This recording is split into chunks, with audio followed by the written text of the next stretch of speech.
शांति। कौन बनेगा पद्मा पदमपति? सभी बनेंगे पद्मा पदमपति। कैसे बनेंगे पद्मा पदमपति, कोई बताएगा? कोई बताएगा कि सभी पद्मा पदमपति कैसे बनेंगे? कौन बोलना चाहता है? ऐसे आपने प्रोग्राम का नाम रख दिया,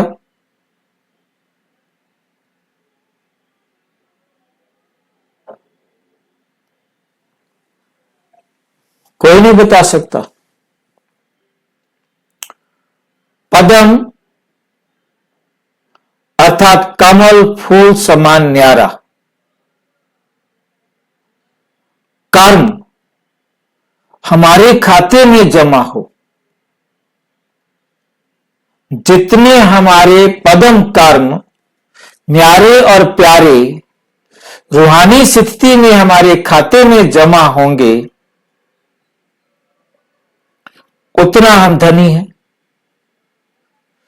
इस पदम कर्म को हम अकर्म भी कह सकते हैं। और सभी कैसे करेंगे? जब हम सभी मिलकर एक दूसरे के विचारों से समझेंगे कि पदम कर्म क्या है, ईश्वरीय ज्ञान क्या है, उसके आधार पर हमने श्रेष्ठ कर्म करने हैं, तो वो कर्म हम कैसे करें, उस विधि को सीखेंगे, तभी हम ऐसे श्रेष्ठ कर्म कर सकेंगे। और उन श्रेष्ठ कर्मों को करने से सभी एक जैसा सीखेंगे, और जितना जितना जो करेंगे उतना उतना वो अपने को पदमपति बना सकेंगे।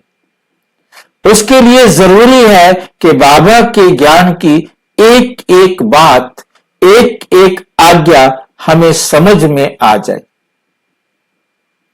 मन, बुद्धि और आत्मा, मन, बुद्धि और आत्मा, संबंध, अस्तित्व और स्थिति का रहस्य।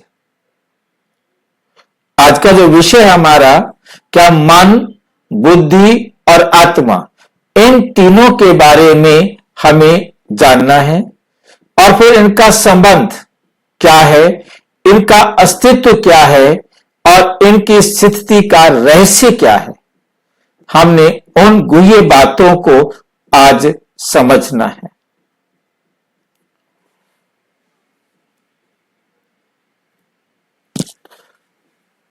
इसको हम विस्तार से, इस प्रश्न को हम विस्तार से समझने का प्रयास करेंगे कि इसमें कौन कौन सी बातें, कौन कौन से प्रश्न निकलते हैं।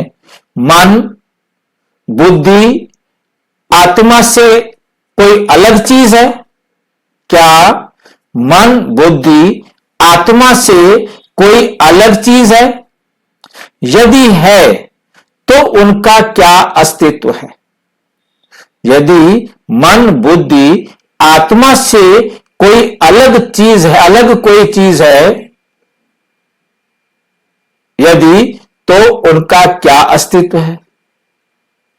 अर्थात वे किस तत्व की बनी है, और देह में और देह के बाद कहां रहती है, अथवा क्या होता है?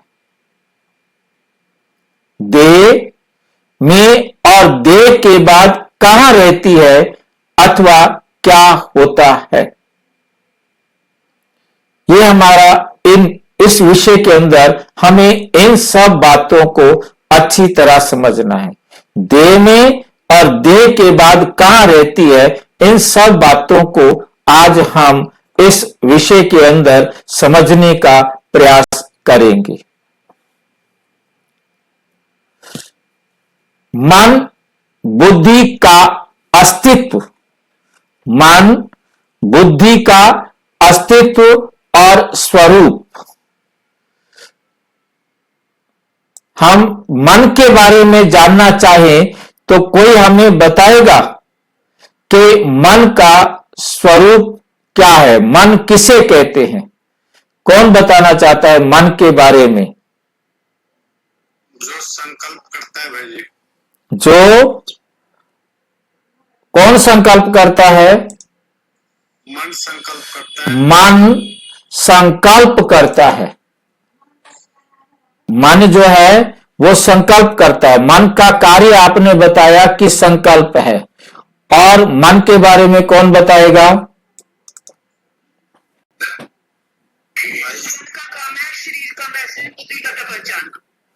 मन का काम है शरीर का मैसेज बुद्धि तक पहुंचाना। ठीक है। और भाई जी मन का काम है शरीर का संदेश बुद्धि तक पहुंचाना, बुद्धि का संदेश शरीर तक पहुंचाना। ये भी काम मन का है कि मन का काम शरीर का संदेश बुद्धि को देना और बुद्धि का संदेश मन को देना। दोनों के बीच का ये मीडिएटर है, दोनों के बीच में ये संदेश वाहक है। और क्या बताएंगे?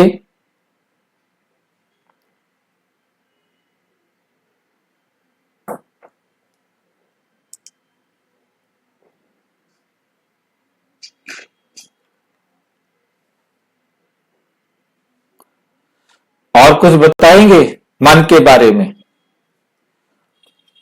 जो बुद्धि इशारा करे उसका पालन भी करता है मन।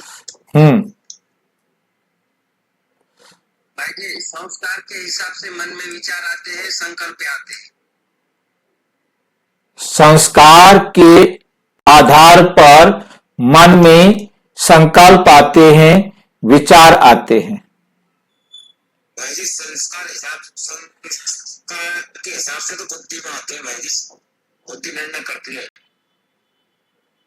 भाई फाइनल करो, कौन बताएगा इसको फाइनल करके?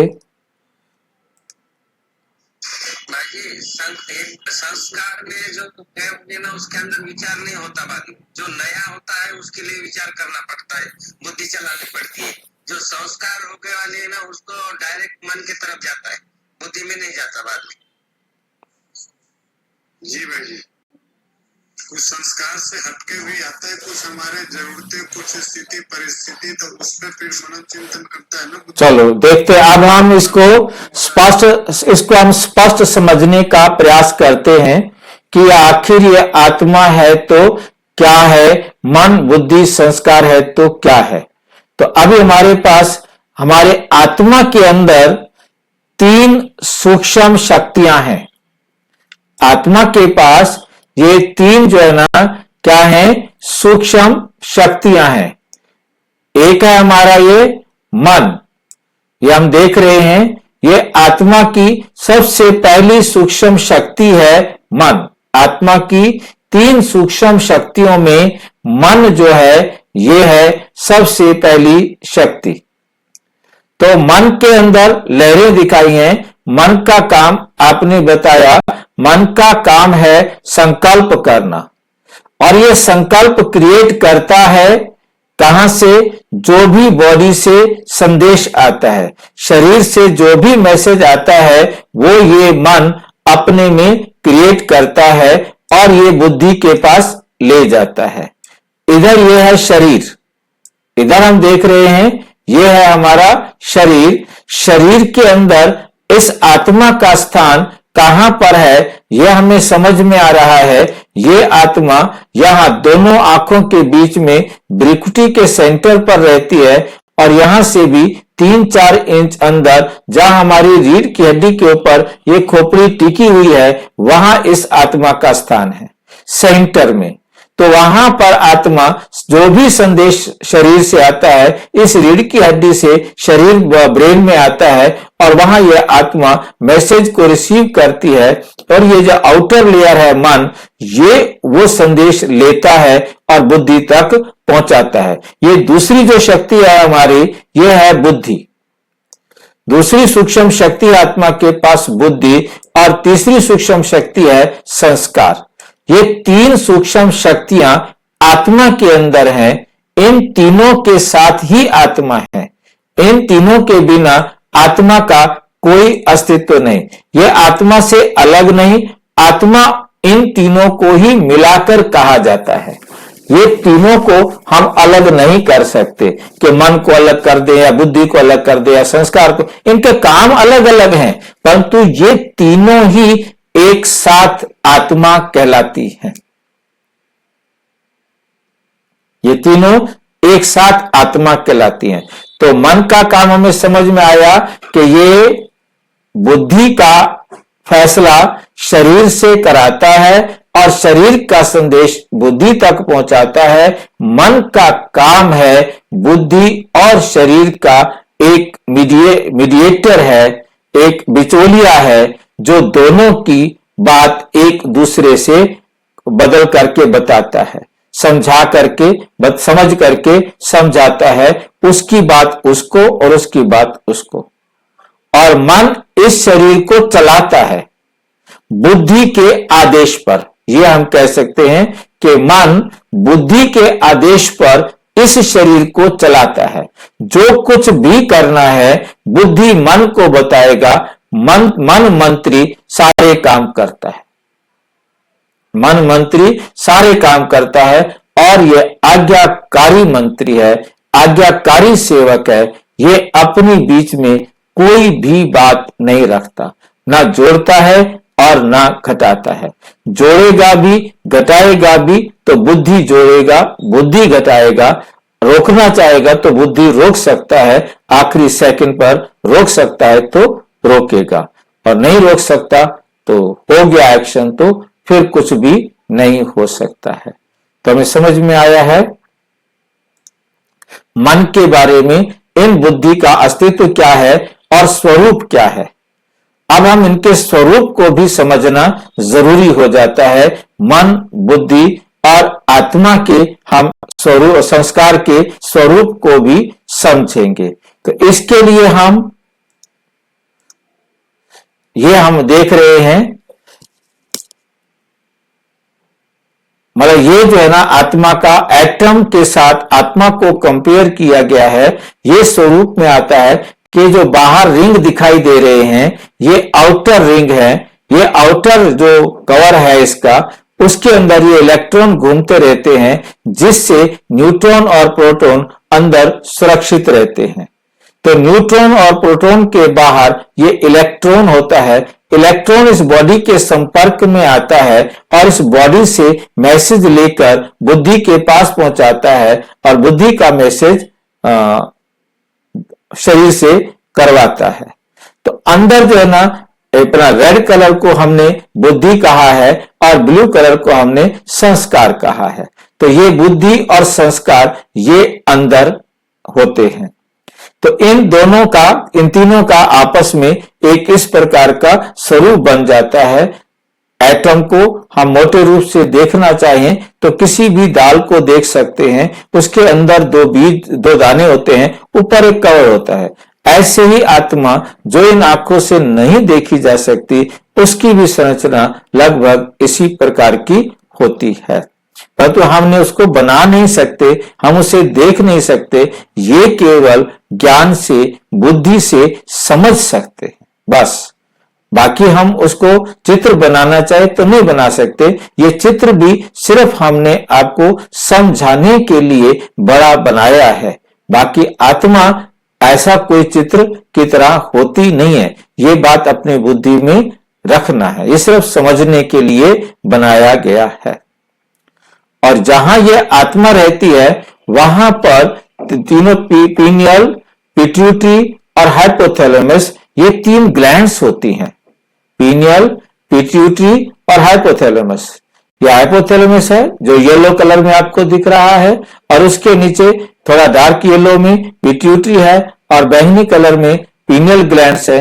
तो ये इन तीनों ग्लैंड्स के बीच में ये आप देख रहे हैं पतली सी नली जो आ रही है, इसके द्वारा संदेश आ रहा है और संदेश को यहां आत्मा रिसीव करती है। उसकी जो प्रतिक्रिया है बुद्धि जो देती है, और यहीं से ही इन पीनियल, पिट्यूटरी और हाइपोथैलेमस, इन तीनों ग्लैंड्स से डिफरेंट जो हार्मोन्स हैं वो रिलीज किए जाते हैं, यहां से मैसेज रिलीज किए जाते हैं, जो आगे अलग अलग जगहों से हार्मोन्स रिलीज होते हैं, वो वहां से वो हार्मोन्स को रिलीज करें। जैसे एड्रिनल से रिलीज होना है, थायराइड से रिलीज होना है, कहीं से भी रिलीज होना है, यहां से मैसेज उस बॉडी के पार्ट के पास जाएगा और वो उस प्रकार के हार्मोन्स रिलीज करेगी। तो ये सब समय अनुसार, परिस्थितियों के अनुसार जो कुछ भी संदेश आता है, उस संदेश की परिस्थिति को देखते हुए कौन से हार्मोन्स बॉडी के अंदर रिलीज करने हैं, उसको सेटल करने के लिए वो कौन फैसला करती है? बुद्धि फैसला करती है। और आत्मा का, इन तीनों का स्थान यहां है, जहां ये तीनों को टच करके तीनों के द्वारा इस बॉडी को कंट्रोल करती है। तो हमें अस्तित्व समझ में आया, इसका स्वरूप भी समझ में आ गया होगा। अब हम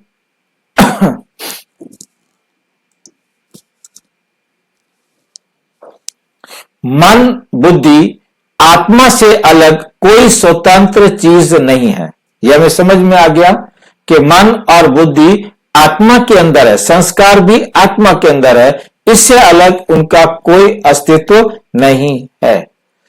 मन बुद्धि का तो ये आत्मा के अभिन्न अंग है।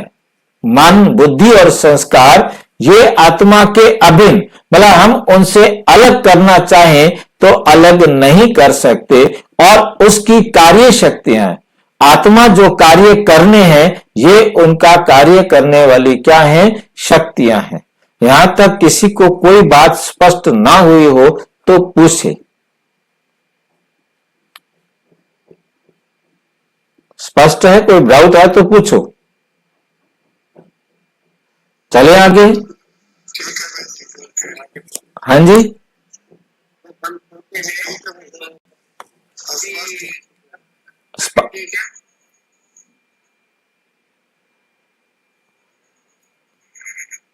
चले आगे। हाँ जी, बोलो।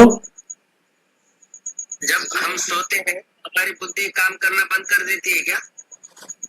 जब हम सोते हैं क्या बुद्धि काम करना बंद कर देती है?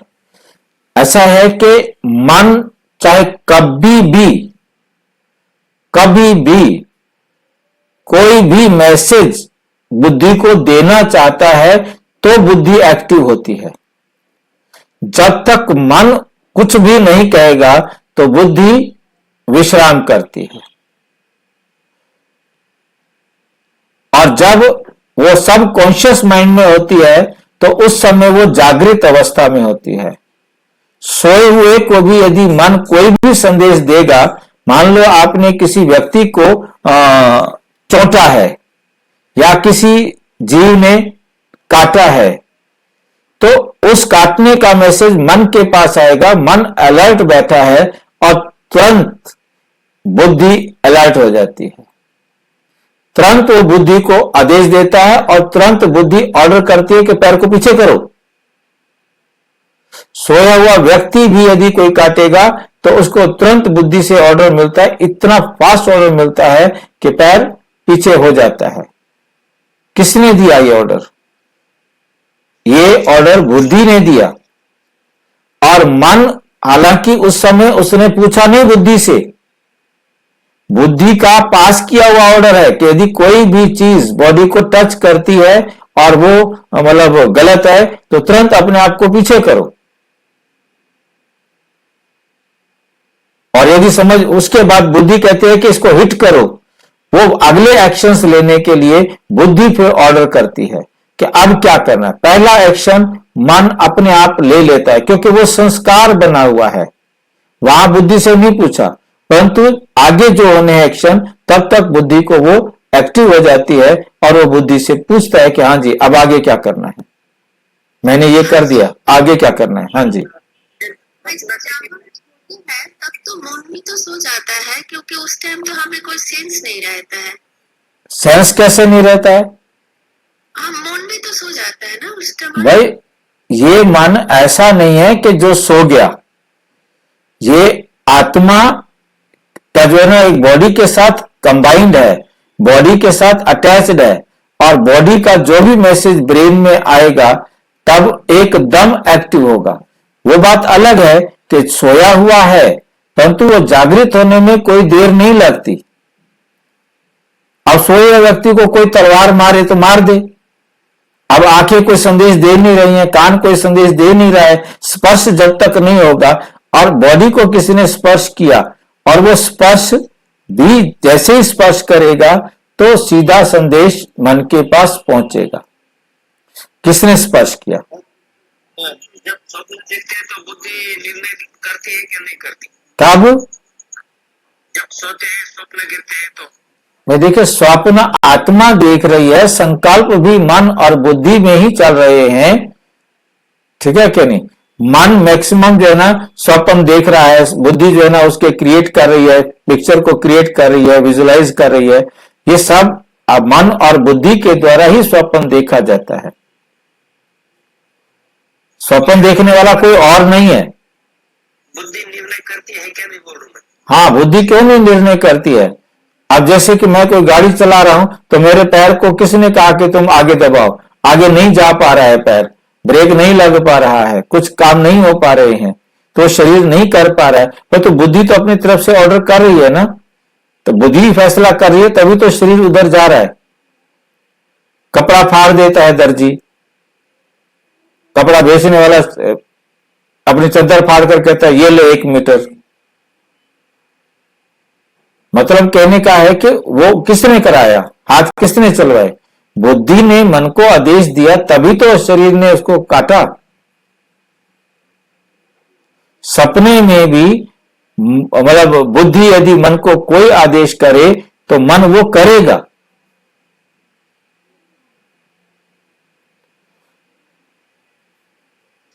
वो फिर सूक्ष्म में आ जाता है भाई जी। हाँ जी, वो फिर सूक्ष्म स्थिति में आ जाता है ना। हाँ, सपने वाली जो बात है वो सपने वाली बात है, सूक्ष्म स्थिति में आता है, परंतु यदि वो शरीर के अंदर आत्मा उसको देख रही है तो शरीर को एक्टिव करेगी। यदि आत्मा शरीर से बाहर जाकर के देख रही है तो शरीर उसमें एक्ट नहीं करेगा। जी। वो फिर विजुअलाइजेशन तक रह जाएगा, मतलब उस समय आत्मा शरीर से अलग हो गई है। तब डिटैच होने के बाद ध्यान में जाते हैं, और जो सपने हैं उसमें ध्यान में जाकर के भी देख सकते हैं और क्या बोलते हैं शरीर में रह करके भी देख सकते हैं। ठीक है? जी मेरा एक क्वेश्चन है। हाँ जी। बाबा कहते हैं ना कि सोने के पहले सब कुछ बाबा को बता के मन को हल्का करके सो, तो ये क्या काम करता है सोने के पहले? देखिए, आप नींद जो है ना आने के लिए बुद्धि के पास कोई संकल्प नहीं होना चाहिए। बुद्धि के पास यदि कोई संकल्प होगा तो उसे रात को सोने नहीं देगा, वही संकल्प चलते रहेंगे। और यदि थोड़ी देर तक कोई संकल्प चलता रहा तो उसका टेस्ट आने लग जाता है, और उस संकल्प का टेस्ट आने लग गया तो उसको चाहे वो इरिटेट करने वाला हो, भय करने वाला हो, खुश करने वाला हो, और जब भी नींद आएगी उससे पहले आपको ये कमांड देनी होगी, ओके, ओम शांति, हिसाब बदा बराबर, सो जाओ, बाकी जो होगा कल सोचेंगे। किसी भी संकल्प को लेके सोना नहीं है। आपने अपनी हर बात बाबा को दे दी, आपने इतना कह दिया बाबा अब हम सवेरे करेंगे बात, अब सोचना बंद। अब कोई संकल्प नहीं आएगा तो तुरंत आपको नींद आ जाएगी। यदि आप कोई संकल्प ले रहे हैं, चाहे वो टेंशन वाला हो, दुख वाला हो, तो चाहे सुख वाला हो, वो आपकी नींद को 10 मिनट, 15 मिनट, आधा घंटा, 1 घंटा डिस्टर्ब करेगा। उसका टेस्ट आने लग गया तो आपको सोने नहीं देगा, और वो फिर इरिटेशन करेगा, फिर वो आगे डिस्टर्ब करेगा, ताकि हम आराम से शांत निद्रा में सो सके। परंतु हमें अब कार्य प्रणाली में इसके अंदर मैं समझता हूं कि आपको सारा क्लियर हो गया होगा, क्योंकि आप बाहर के प्रश्न पूछने शुरू कर दिए। जीव आत्मा का स्वरूप, आप टू द पॉइंट जो है ना उस रिलेटेड पूछो क्वेश्चन ना, वो ज्यादा अच्छा लगता है। क्वेश्चन तो सबके मन में रहेंगे, जीव आत्मा का स्वरूप कौन बताएगा? जीवात्मा का स्वरूप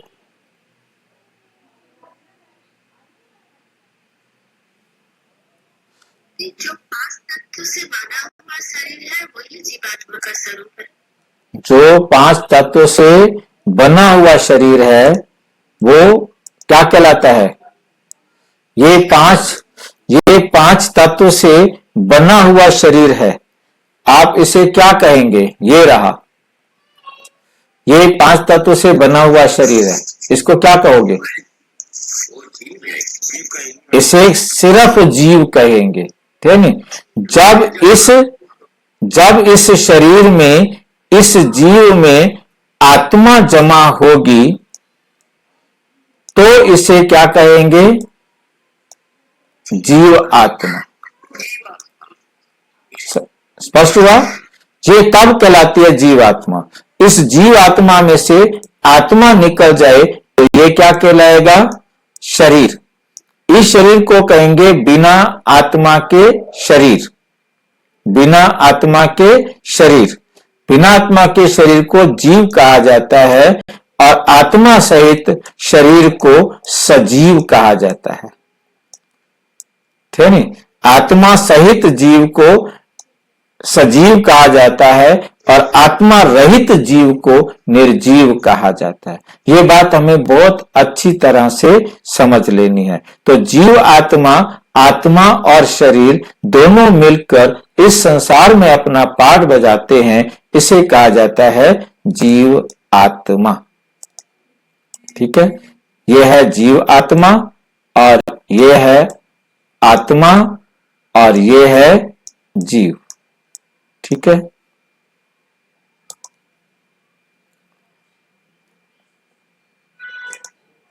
आत्मा अपने संस्कारों के आधार पर जीव आत्मा में 2 प्रमुख तत्व होते हैं, एक होता है जड़ शरीर और एक होता है चेतन आत्मा।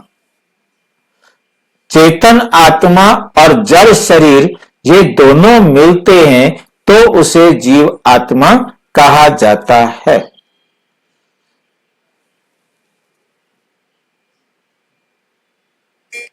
चेतन भी बोलते हैं, वो किसको बोलते हैं? आत्मा को चेतन बोलते हैं ना भाई।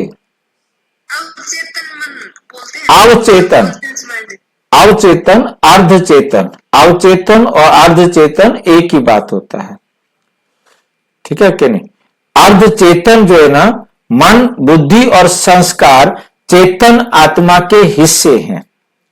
मन, बुद्धि और संस्कार ये चेतन आत्मा के हिस्से हैं। इस पॉइंट को जो आपने क्वेश्चन पूछा है उसको ध्यान से समझना कि ये मैं आपको दिखा रहा हूं, ये बहुत इंपॉर्टेंट है। ये बहुत इंपॉर्टेंट है इस आत्मा के इस फंक्शन को समझना। ये आज के इस प्रश्न का बहुत इंपॉर्टेंट है कि जब मन और बुद्धि, जब मन और बुद्धि दोनों एक्टिव होते हैं, इसे कहा जाता है कॉन्शियस माइंड, चेतन मन। इसे कहा जाता है कॉन्शियस माइंड, चेतन मन। कब? जब मन और बुद्धि दोनों एक्टिव हैं। जैसे हम कोई भी काम कर रहे हैं और बार बार हम बुद्धि से पूछ रहे हैं, जैसे हम कोई भी नया चीज पढ़ रहे होते हैं, समझ रहे होते हैं, तो उस समय बार बार से बुद्धि और मन दोनों एक्टिव होते हैं। हम उस काम की तरफ पूरे संलग्न होते हैं, एकदम लगन लगी होती है, हमें कहीं बुद्धि इधर जाने नहीं देना चाहते, हमारा काम रुक जाएगा। तो हम मन बुद्धि जब दोनों एक कार्य में लगे हुए हैं तो उसे कहते हैं चेतन मन। उसे क्या कहते हैं? चेतन मन। समझ में आ गया? उसके बाद आता है अवचेतन या अर्धचेतन। इसमें क्या होता है कि मन कुछ भी नहीं कह रहा, मन को कुछ बुद्धि से नहीं पूछना। अब ऐसे में बुद्धि एकांत हो जाती है, बुद्धि अकेली हो गई, बुद्धि बस कोई काम ही नहीं है, निकम्मी हो गई है बुद्धि, मन उसको कुछ पूछ ही नहीं रहा है। तो ऐसे समय में जो बातें हम सारा दिन चलते फिरते काम करते छोड़ देते हैं, इसको बाद में सोचेंगे, अब ये काम कर लूं, पहले ये काम कर लूं, फिर इसको बाद में, फिर उसको बाद में, जो जो काम हम बाद में करते रहते हैं वो हमारे वेटिंग रूम में वेट करते हैं। जैसे ही हम कहते हैं अब हम बाबा को याद करते हैं, कोई काम है नहीं, चलो बाबा को याद करें, अब हम फ्री हो गए। जैसे ही बुद्धि फ्री हुई, वो सारे लाइन लगा के खड़े रहते हैं, मे आई कम इन सर, मे आई कम इन सर, एक एक करके वो आना शुरू करते हैं। हम बैठते हैं बाबा की याद में और वो आना, अपना रोना रोने के लिए आना शुरू करते हैं। फिर हम एक एक को निपटाना शुरू करते हैं, योग पूरा हो जाता है। ठीक है नहीं? तो ये अर्धचेतन मन है, ये अवचेतन मन या इसको कहते हैं अर्धचेतन मन, जिसमें केवल बुद्धि अपनी जो समस्या, जो बातें देखी थी, सुनी थी, अधूरी छोड़ रखी थी, उनको अब पूरा करना शुरू कर देता है। इस समय यह होता है अवचेतन या अर्धचेतन, क्योंकि मन इसके साथ नहीं है और मन और बुद्धि दोनों बिजी हैं, तो कॉन्शियस माइंड यह है। सब अंग्रेजी में इसको बोलते हैं सब कॉन्शियस माइंड, ठीक है, क्योंकि मन साथ में नहीं है, तो बुद्धि काम कर रही है ना अपना, या आप बुद्ध बाबा के ज्ञान का मनन चिंतन कर रहे हो। अब मन का तो कोई काम है नहीं, मन तो कुछ कह ही नहीं रहा कि ये करना है, यहां जाना है, वहां जाना है, ये कुछ भी नहीं कह रहा। आप बुद्धि से बाबा के ज्ञान का चिंतन कर रहे हैं, यह है अवचेतन मन, अर्धचेतन मन, जिसमें बुद्धि ज्ञान का अपनी मनन चिंतन कर रही है।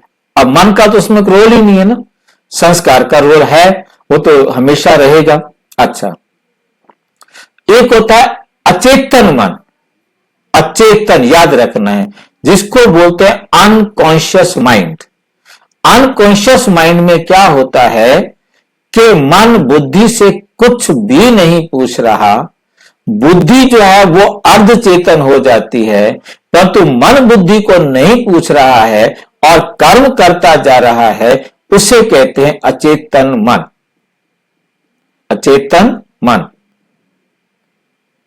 अचेतन माना बेहोश, मतलब मन को जो है ना एकदम फ्री कर दिया है, अलग कर दिया है, बिना मन के मन काम किए जा रहा है। यहां मैं ये मन क्यों मैं ऐसा प्रयोग कर रहा हूं, क्योंकि डिक्शनरी में ये बहुत बड़ी गलती है। माइंड जो है बुद्धि को कहा जाता है, और यहां पर माइंड जो है ना बुद्धि को भी कहा जाता है, माइंड मन को भी कहा जाता है। एक्चुअल में बाबा ने आके हमें समझाया कि माइंड मन को और इंटेलेक्ट बुद्धि को और संस्कार हैं ही आदतें। तो अब हमारे लिए मन और बुद्धि अलग अलग चीज है, परंतु दुनिया वालों के लिए मन लगा के करो, बुद्धि से करो, मतलब वो मन और बुद्धि में कोई अंतर नहीं करते। मन वाला शब्द बुद्धि की जगह, बुद्धि वाला शब्द मन की जगह प्रयोग कर देते हैं। तो अब हमें उस कंफ्यूजन से अपने आप को बिल्कुल फ्री कर देना है।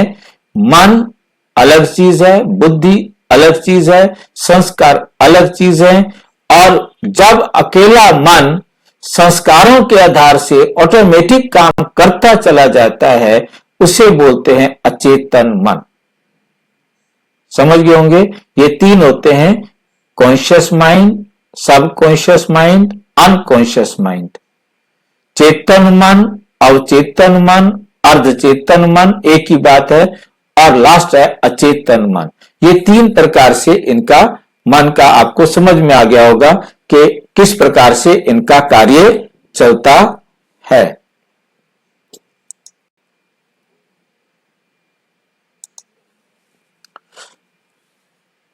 ये तीनों हिस्से, तीनों जो है ना आत्मा के हिस्से, इन तीनों का फंक्शन भी समझ में आ गया होगा।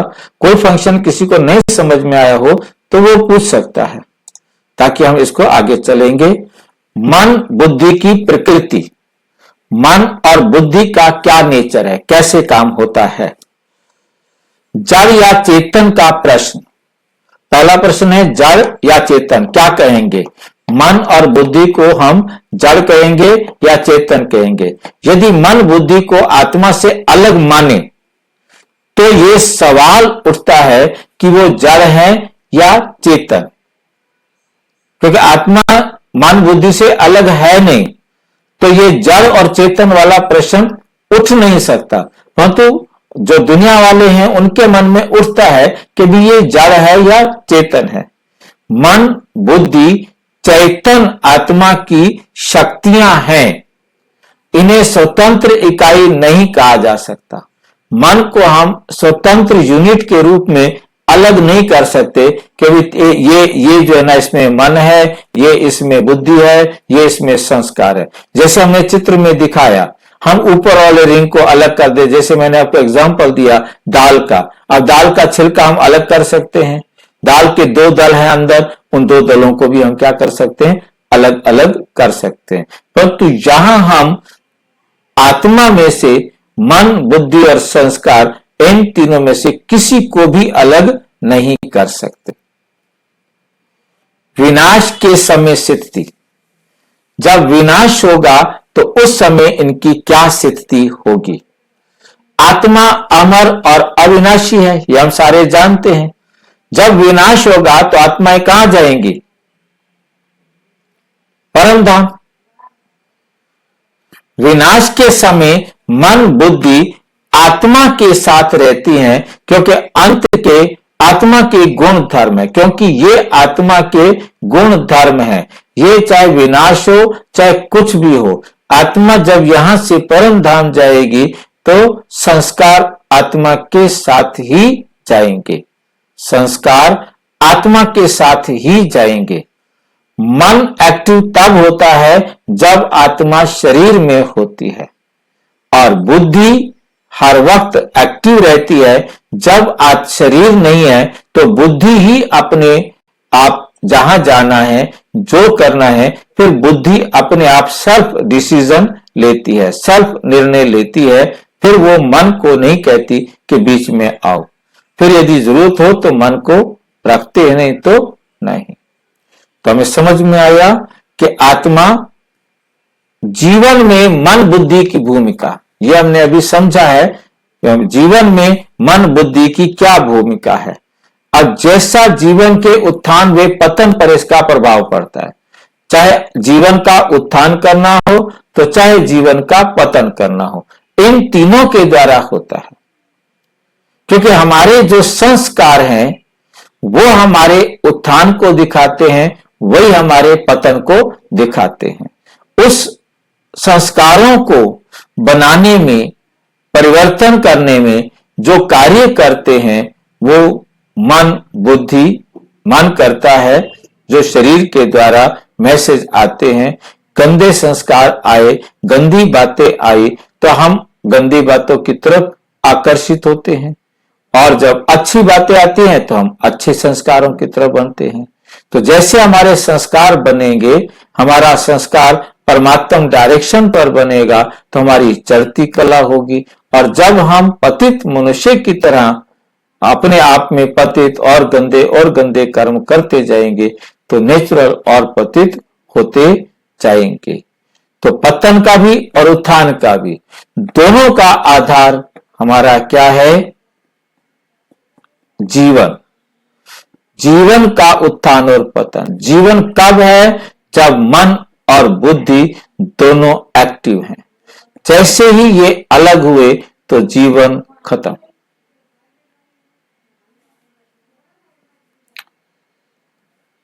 जीवन के उत्थान और पतन में मन बुद्धि की जो है ना क्या है का महत्वपूर्ण योगदान है, जिसको हमने देखा कि अच्छे संस्कार अच्छे संगत के आधार पर बनते हैं तो हमारा उत्थान होता है, नहीं तो हमारा पतन होता है।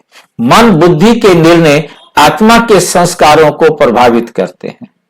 अब क्या होता है कि बुद्धि ने जो भी फैसला कर दिया वो संस्कार बन जाता है, और जो फैसला बार बार किया तो वो उतना पक्का संस्कार या आदत बन जाता है।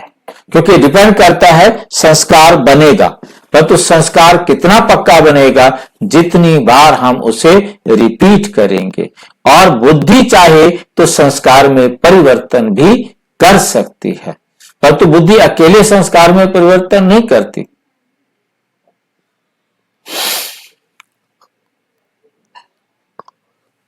वो अच्छी तरह जैसे भी उसके नियम बने हुए हैं, उसने संस्कार बनाए हुए हैं, उसी आधार से उनको सिलेक्ट करती है और उनको निश्चित करती है।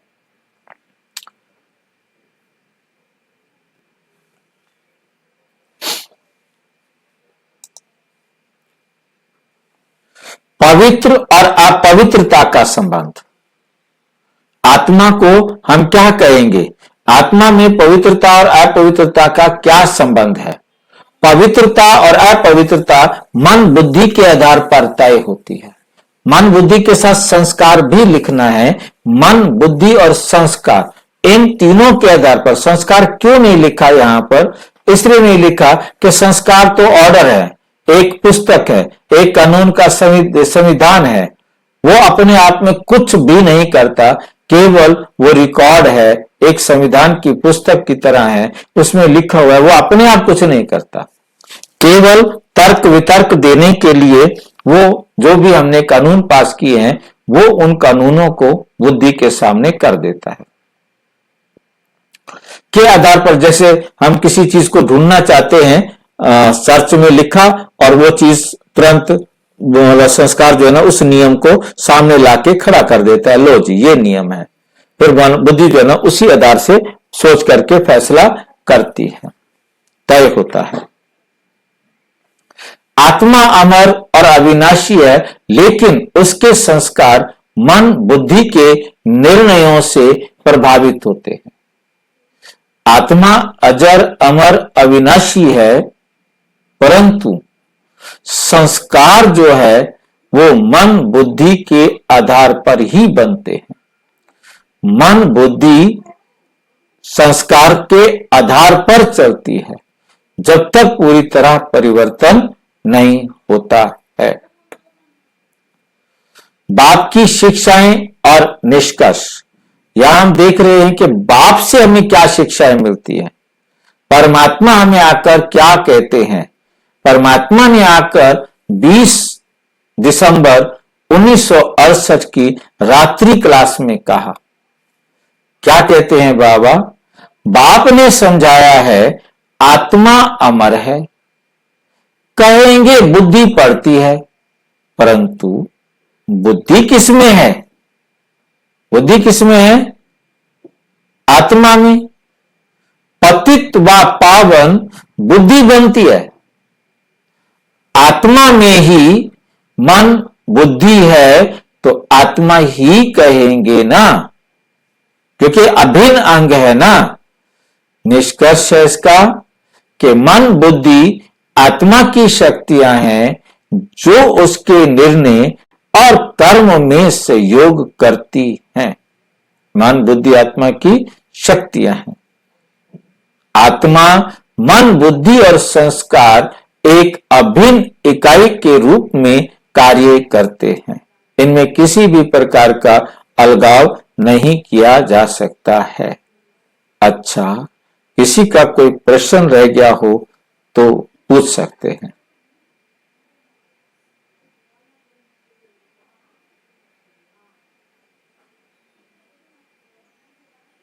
भाई जी जो मुरली के डेट बोला ना वो दूसरा बार देना।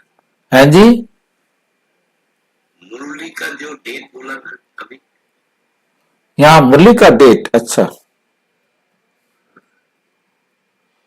ये जो है ना 20/12/1968 की रात्रि क्लास है।